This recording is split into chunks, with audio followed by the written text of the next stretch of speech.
This is North Pod, a North Melbourne fan podcast, hosted by Jason Hunt.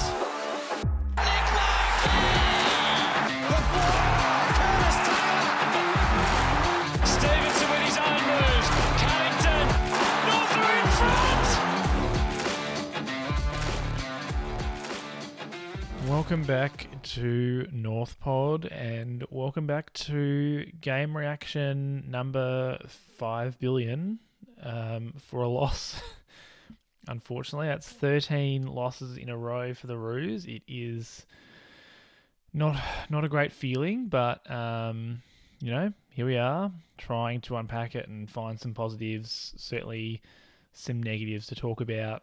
Just that second half of the game was difficult to watch. Kind of got out of control, and it did feel a bit like a regression to the last couple of years, those lockdown years where we sort of stayed with them for a bit and then really got found out later in the game. We just weren't legitimately in the contest in that second half. So, yeah, it was a disappointing way to, come off the bye. Teams have found it difficult coming off the bye, but, to lose like that was not ideal, not good to watch. In case you missed it, it was Adelaide 138 to North Melbourne 72. It was a bit of a shootout, particularly in that first half when we were able to score as well. Our scoring really dried up in the second half, but Adelaide certainly piled on the goals. In terms of story of the game, I guess I've already alluded to it, but it was a game of two halves. We were quite competitive in the first half, except for a couple of real bad clangers. Like, for example, Griffin Logue kicked a 15-metre pass in defence that got intercepted by Ben Keys, who kicked a goal as a result. There was just a couple of errors like that where if we were able to eliminate those from our game, which obviously is a big if, we were probably level at half-time and looking really good. It was a really good first half aside from that. Our pressure was elite. We looked up for the fight. It was really tough. Like, there was errors from both sides in that first half, for sure. But it was a good game to watch. High scoring. Both teams are going in hard. And, at one stage, our pressure rating was sort of off the scale. But the second half came and, the pressure just fell off a cliff. We weren't able to score. And some of their better players got on top. I mean, Taylor Walker was inaccurate in the first half and finished with, I think, 3 goals, 3. Yeah, it was just... It looked like two different sides, the North Melbourne outfit in the first half and the second half outfit. It was, really tough to watch. We weren't able to score. Their classy players really torched us, to be fair, and a lot of our players that we need to be, playing well to be successful just didn't look like it, unfortunately. So, there was some great things to see in that first half, and the second half was a real reminder that we're not there yet, unfortunately. But it was 66-point loss, and just didn't really give much for whimper in that second half, unfortunately. So, a bit of a regression, I guess, which is unfortunate. We've been pretty competitive the last month or so, and that didn't feel like it. So, tough to watch. And I think it's kind of a reminder that, the Crows were in a similar position to us a couple of years ago, and they really have, come back up the ladder quicker and been competitive more quickly than us, which hurts. I think, sure, their list was probably not as bad because they had that young talent, and we just really have struggled with that young talent coming through. So, it's going to be a tough one to unpack. I'll do my best. I'll be honest, I wasn't excited to sit down and talk about this one. There's been some losses where I've felt, I've got lots of positives to say, but I did find it difficult to come up with more than a couple of positives, unfortunately. So we'll see how we go. Just before I jump into the negatives and positives, just a reminder to share me with any North Melbourne fans that you know. It's been really great to see the community growing over the past couple of weeks. And yeah, follow me on social media at NorthPod Show, Twitter, Instagram, Facebook, any of those. It's fine. Subscribe on your chosen podcast platform and give me a review. All right, let's start with the negatives. And this is a bit of a repeat of what we've had the last couple of weeks. Isaac Rankin just killed us. Another small forward that has torched us. Obviously, we had Toby Green again in the GWS game a few weeks ago, who really did a number on us, although was relatively well held on that occasion. We had Cody Waitman 2 weeks ago, put us to the sword. And it was Rankin today. He kicked 5 goals from 17 touches and just looked genuinely dangerous whenever he was near the ball and within 70 metres of goal. Was doing it all. He was snapping it. He was kicking goals on the run. And it just, we didn't have an answer for him. Bergman and McDonald seemed to spend most of their time on him, but it generally in our defence, it's a team effort, and collectively our defence just really struggles to cover those quick, agile, dangerous forwards. Collectively, I guess it speaks a bit to the age and slowness in there, but obviously I don't think our system. I think our system holds up well for those big forwards if they're one-on-one with our defence, but it doesn't seem to hold up well with the smaller, dangerous, agile forwards in one-on-one situations. Yeah, I mean, he snapped it beautifully, and I did make a comment at one point. Adelaide snapped the ball for goal really well. I think might have been in the third quarter. They just kicked 3 or 4 snapped goals in a row. Like, they were really, crumbing the packs, and that's something, again, that I want to comment on. It's such a stark difference between the way that opposition sides rove those marking contests compared to the way that we do. We just do not have those players who can read where to be when roving a pack as well as other sides.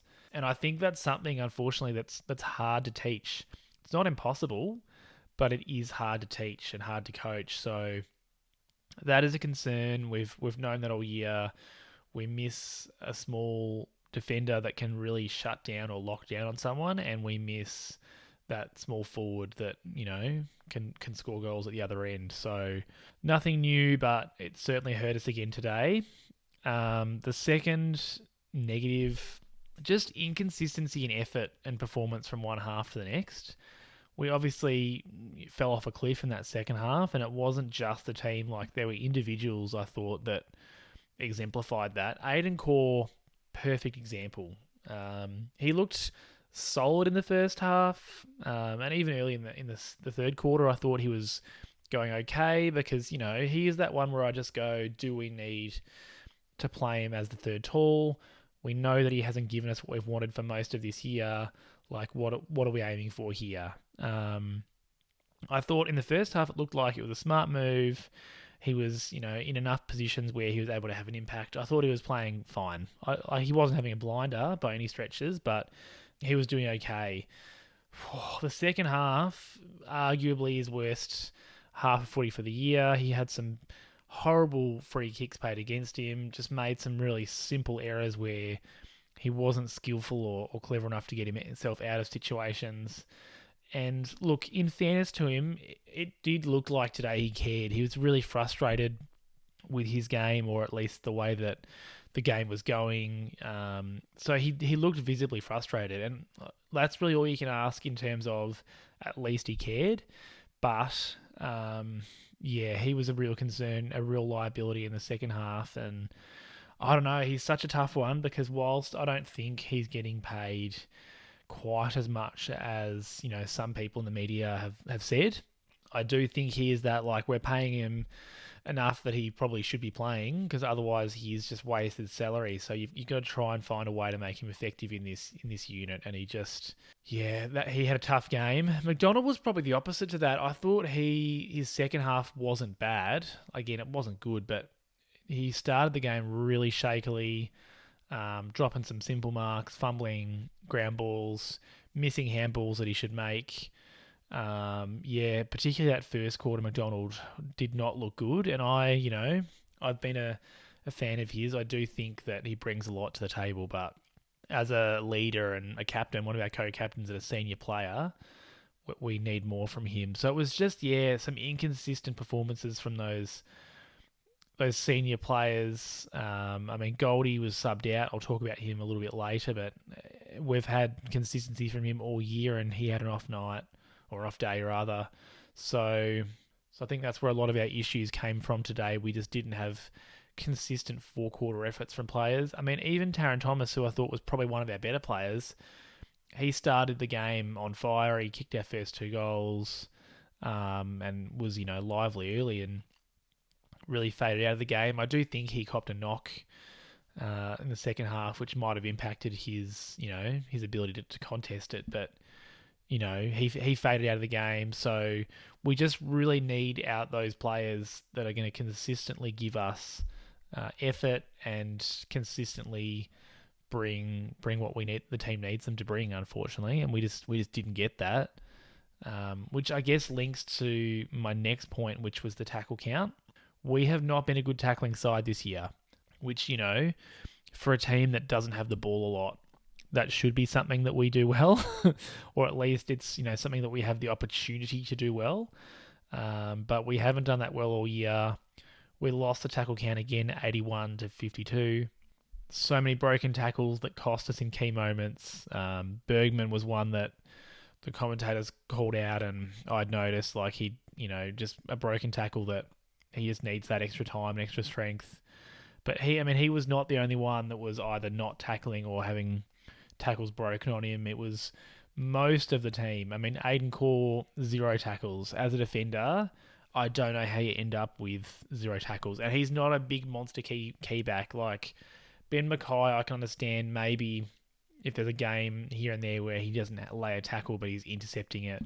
As a medium, Corr plays as a medium who can give a chop out on a tall. He needs to be laying a tackle. I don't know how that's possible. Devo, Taron Thomas, Tucker, and Larkey only had 1 tackle each. And again, there's some of them that maybe I'd let off, but from those 1, 2, 3, 5 players to have 1 tackle or 0 tackles is not good enough. George Wardlaw led the team with 7 tackles, so it absolutely shouldn't be left up to a 5 or 6 gamer to be leading the side for tackles, and to lose the count by 30 odd against a side that I think actually on paper is younger than us that was the disappointing part, and the part that really went out of our game in the second half. Adelaide just kept that pressure going, and we weren't able to lay a glove on them, unfortunately. So yeah, that was a tough watch. We also fell back into those bad habits in the second half, just bombing it long down the wing or into our forward line, which is part of why our forward line wasn't able to function as well as we would like them to.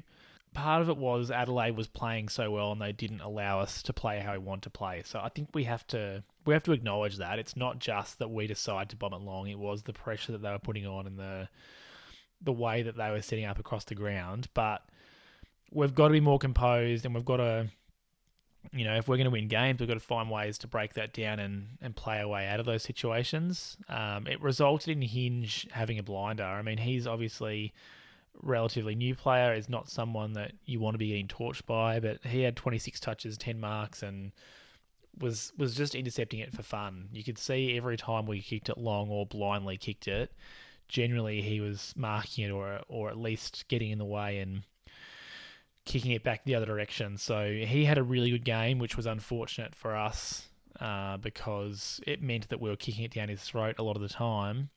And it wasn't 1 or 2 players. It was so many of our players that were making those errors, just kicking blindly.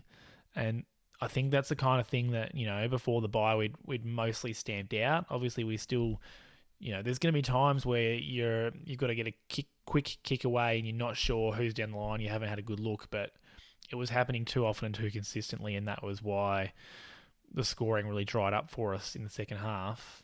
We just weren't able to pick apart the Adelaide defence the way that we were in the first half. Because I'm just checking here, we scored 3 goals in the second half, which is just obviously not going to get the job done. Adelaide scored 9 goals in the second half, and yeah, it was just not it. It didn't look good, and that's another thing that we hopefully will get worked on over the next couple of months. Is that how to adapt to when the opposition is not letting you play the way that you want to play.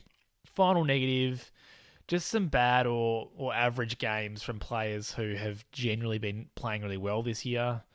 I thought Steve-O had his worst game for the year. Just made several mistakes going inside 50. One cost us dearly where he was running through the middle of the ground and just, I don't know, like absolutely picked out a Crows player who intercepted it, went up the other end for a goal.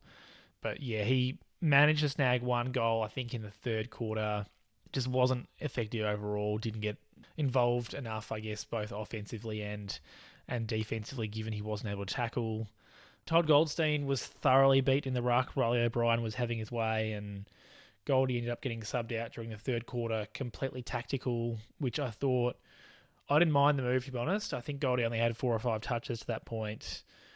We've got Coleman Jones. We gave him a go. He was okay, but was also pretty quiet during the match.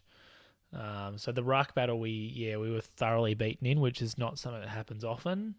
But I thought it was interesting to see Goldy was subbed out. I don't know if that means he was a bit on the fringe or if Rats just want to try something different. But Goldy was, this year has been someone that we could rely on, and he didn't have a good game. I thought Coleman Jones, as I said, I mean, he didn't hit the scoreboard. He looked okay in the ruck, but I'd say he was still beaten. I did really enjoy, there was a contest at the end of the first quarter where it was intercepted by an Adelaide player, and Coleman Jones essentially ran through him. But I don't know, like, it did start a little mini scuffle, and I thought that Coleman Jones was only a fraction late. I think that he jumped before the ball had been marked, and he didn't, put his knee through his head or anything like that. I just thought he couldn't afford to pull out of that contest. He had to make a little bit of a contest, and I thought he was pretty careful. He didn't smash him, but still made his presence felt, and I thought it was, a good balance of the modern day not being able to just, run through a bloke, but also still, asserting yourself. So that was good, but generally speaking, he wasn't able to have much of an impact around the ground. And I mean, just more of the same. Shields usually has been reliable for us this year and didn't get involved. Zerha was trying to break tackles before they arose. I don't know what he was doing. He did manage to finish with 1 as well, but he just needs to do those simple stuff well. He was trying way too much. So yeah, I mean, there's 1, 2, 3, 4, 5 players I've listed. There's probably a couple or more, but yeah, it was just those players that we've been getting plenty out of all year that dropped off, and particularly in the second half, some of those players really dropped off a cliff. So yeah, that's all the negatives out of the way. I could have gone a couple more, but I do try to stay balanced. Let's have a look at the positives. Easy one, Wardlaw and Sheezel, and what a difference it makes having those really high draft picks when you get those classy ready-made players. Nothing new. They've both had really good years. Obviously, Sheezel the whole year, and Wardlaw since he's come in sort of 2 months or so ago. Sheezel led the team for disposals, had 31 disposals, 5 marks, 4 tackles, missed a couple of kicks, but he was involved all game. And whilst I don't think it was one of his best games for the year, he was involved and didn't look overawed by the situation. He kept trying. And speaking of that, George Wardlaw tried all game, was trying to put on pressure when the game was done. Just, hard at every contest. He's a really, really competitive player. So we really like to see that. He had 22 disposals, 4 marks, 7 tackles, 3 clearances, and looks to be our midfielder that was hardest at the contest. I mean, look, LDU was also pretty good as one of our midfielders in his first game back, but I thought that he was really just adjusting to the pace again. I think Wardlaw was probably our most consistent midfielder, or certainly in terms of effort. So between the two of them, there's still stuff to be positive about. It's not all doom and gloom. Bailey Scott was also good, obviously slightly older than those two, but he led the game for metres gained with 680 odd, had 24 disposals, kicked a goal, 7 marks, 3 tackles, 7 score involvements. He was also really good as one of those younger players playing off the wing. He's having a really good year, I think. After a slow start, he's put together some really good football in the middle part of this year. So the three of them, I thought, through the middle of the ground, did provide something for most of the game. Sheezel mostly in defence, obviously, but spent a bit of time in the middle. Yeah, so there's some positives there. It's not all negative. Speaking of those young positives, I mean, Larkey was opportunistic and got on the end of a couple, which was great. He kicked 3 goals to stay in the hunt for the Coleman. 2 of them were, where we just got out the back and he got on the end of a chain of handballs or short kicks. So, particularly in that second quarter, he looked really dangerous. That's when he scored most of his goals. And that's just when the ball was coming in fast. He was able to capitalise. As we faded out of the game in the second half, so did he. The first quarter, he was getting involved in contests up the ground and sort of making a contest on the wing or off half back, which was great. And then he got his kind of reward on the scoreboard in the second half. But yeah, it was really hard for him to have an impact in the second half when the ball just wasn't really getting down there much, unfortunately. So I thought, given the opportunities that he had, I thought he had a good game. Taylor Walker also kicked 3, so I guess he stays. I think he might be 3 goals away from the Coleman medal leader being Taylor Walker at this stage. But yeah, I mean, he stays in touch.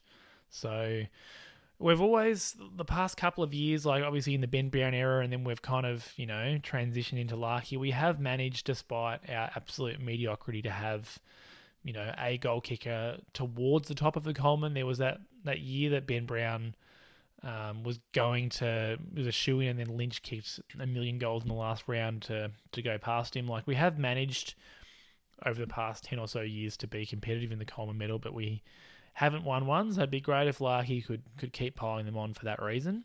Next positive, I thought, the first half was offensively a really good half of footy. Whilst the defence looked a bit shaky and there was, a few skill errors in there, I thought we were able to score. We looked dangerous when we were going through the middle of the ground and playing with speed and playing with aggression. Like it was, as I said off the top, if you took out a few of those really clumsy errors, we played a really good half of footy against a decent side, a side who, could play finals this year potentially. They're sitting in the 8 at the moment, so they're not a bad side. It was great to have Davies Uniacke back in the middle. He was a real difference maker and just adds that dynamicness to the midfield that we missed without him.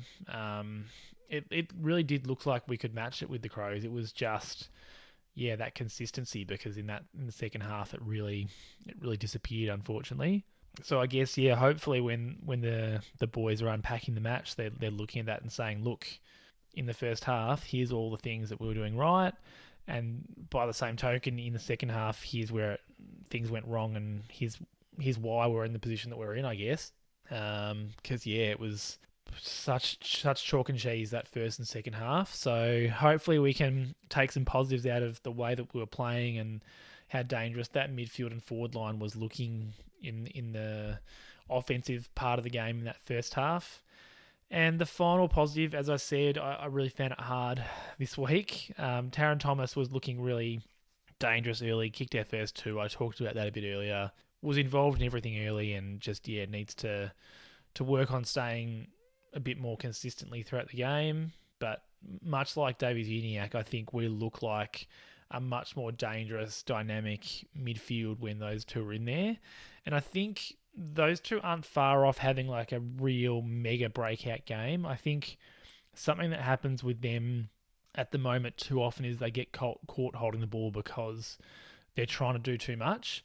And I think part of that is because of the lack of options that the rest of the midfielders are giving them as an outlet, or the pressure that they're on because of the opposition has identified them as as being the dangerous players. So I think as the team develops around them, that they'll get caught holding the ball less. There's going to be more options for them to be giving off a hand pass or a quick kick, and there's also going to be more players that the opposition team needs to put time into. So sometimes I do get frustrated with Thomas and LDU because they look like they're a bit slow in disposal or in decision making, but I fundamentally believe that a lot of that's coming from, the team around them's not working well enough for them to see the right options quick enough. So yeah, I thought it was good. Thomas looked really good in patches. LDU looked good in patches. There's some good there. It's just, it's hard to see that when you get done by 11 goals, I guess. And yeah, that's it. I really, as I said, that second half made it hard for me to identify too many positives, and that team defense, yeah, it looked shaky today. We were just cut up far too often, and whilst the Crows were relatively accurate kicking at goal, I think, yeah, that I really hope that in terms of the team defense, we're pulling apart what happened at Adelaide Oval yesterday.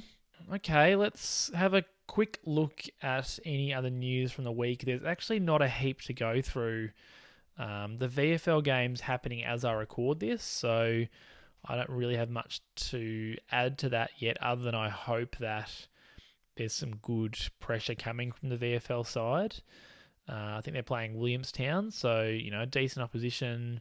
Hopefully there's a few that put their hand up for selection. Cherry and Goldy are the two that I've certainly got high hopes for, and it's a really good North Melbourne contingent playing for the reserves. I think of those named to start on the ground, I think we had 17 of the 18 that were North Melbourne players, so yeah, really hopeful that they can obviously have a good win and that some of those fringe players can put some pressure on. And Cherry hopefully has some good, get some miles into his legs since he's obviously been away for quite a while. And Goldy has also missed a few games. That was his first game back after his injuries.